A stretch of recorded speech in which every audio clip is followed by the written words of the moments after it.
Yun, peace, magandang umaga. Ganap na ganap no. Ito ang pangalawang araw ko na magkasunod na nagising ng maaga. 5:30 tayo nag-alarm. So nakakaalis tayo mga 6. Napakaganda ng tanawin. So sisimulan na natin ang paglakad-lakad. Kapag hindi tayo nakakapag-unat-unat or stretching, mas maiging mag-brisk walk muna ng apakalayo para yung muscle natin hindi mabugbog. Para sa akin, ganun kasi yung ginagawa ko. So based on my experience lang naman mga peace. Tamang capture lang tayo ng mga spot sa tanawin. Napakaganda kasi talaga ng kapaligiran no.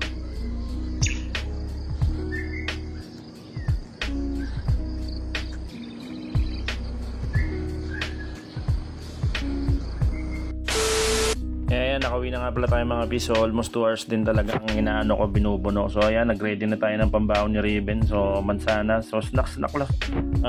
Snacks lang. Hindi, yun nga, baon ni Riven yan. Gawa ng 2 oras lang naman sila dun. So light, light breakfast kasi kakain din niyang pag-uwi niya. Kaya yan, syempre bago mag-eat, dapat mahatid na natin siya dun para hindi siya malate, para makaabot siya sa lupang hinirang tsaka yung prayer nila. Yun, at dahil napaaga kami, magsiswing daw muna siya. Yun, at dahil nahatid ko na si Riven at nag-start na yung class nila, bumili na tayo ng maalmusal at yung lulutuin ko mamayang tanghalian. Iluluto na natin yan para dire-diretso ang trabahang malupet. Kapis, almusal!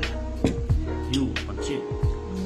Meanwhile, Yun, kain na naman no. Tara Pis, kain tanghalian na naman. So ayan, nakapagluto tayo. Medyo max style na fried chicken. Pero sa air fryer natin dinali ang mga Pis. Tapos nilagyan lang natin ng lettuce dyan sa ilalim para medyo chutyal. Tara Pis, kain tayo. Nasundo ko na rin pala si Riven. Yan, nakakanganay siya. At may bigla ako naisip mga Pis, gawa ng nagmantiga yung manok natin sa air fryer. Ayan, gagawa tayo ng mabilisan chicken oil. So dadagdagan ko lang ng mantika yan kasi ang konti. Tapos yan, lagyan mo lang ng kahit kalahating Knorr chicken cube. Malasa na yan. Gawa ng syempre yung chicken cube nga sa sabaw diba, pampadaya ng sabaw yan napakalasa at wala tayong atsuete yung pampakulay. So naalala ko meron pa akong tira dito chicken oil lang mang inasal, so isasama na natin dito yan. Matik yan, kukulay atsuete yan, malamang syempre yan nga kulay orange nga kasi may atsuete yung chicken oil lang mang inasal so ayan malasa yan mga Pis, gawa ng syempre mantika mismo ng manok yan makalipas ang ilang oras mga Pis, pinahupa ako muna yung pila dito. Gawa ng bulwak talaga, apakadami. So kaya kasama natin si Bayaw, nakasalubong ko kasi yan nasumama na sa akin. Siya na daw kukuha ng libreng bigas, partelis yata ni Bong Revilla to syempre agimat niya matik yan, mukhang sa kanya talaga yan.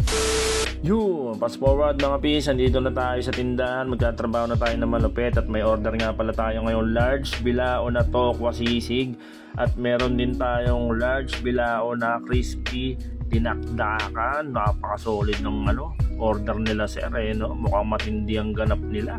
Kaya dalawa-dalawang order.